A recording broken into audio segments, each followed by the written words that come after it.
लग्नाष्टमे व्यये राहौ पापयुक्ते च वीक्षिते चौरादि व्रण पीड़ा च सर्वत्रैव भवेद् द्विज।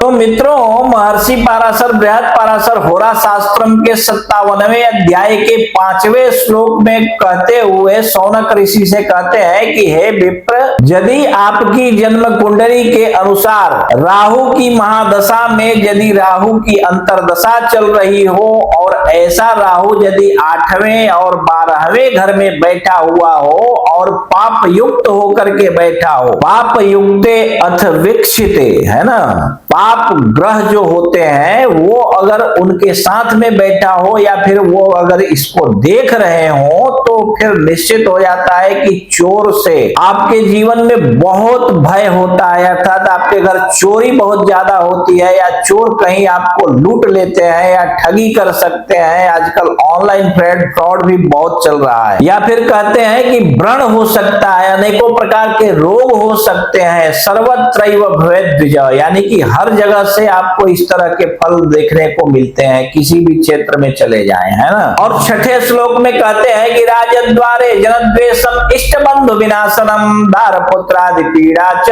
भवत्येव न संशयः।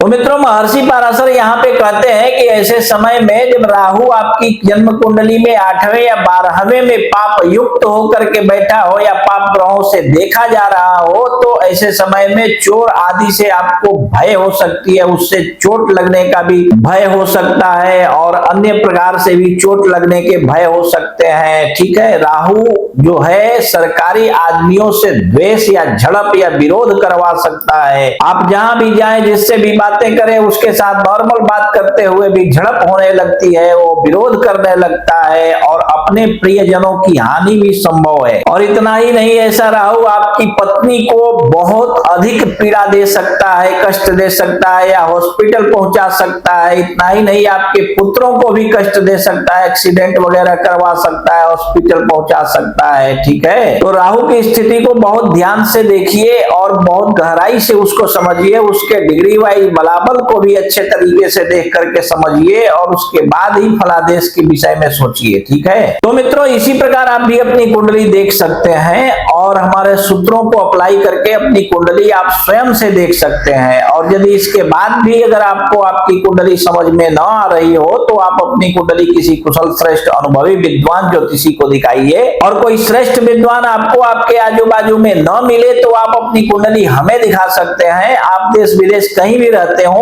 फोन कीजिए, फोन पर ही हम आपकी कुंडली देखकर एक एक बात विस्तार पूर्वक समझाकर बतला देंगे। ठीक है।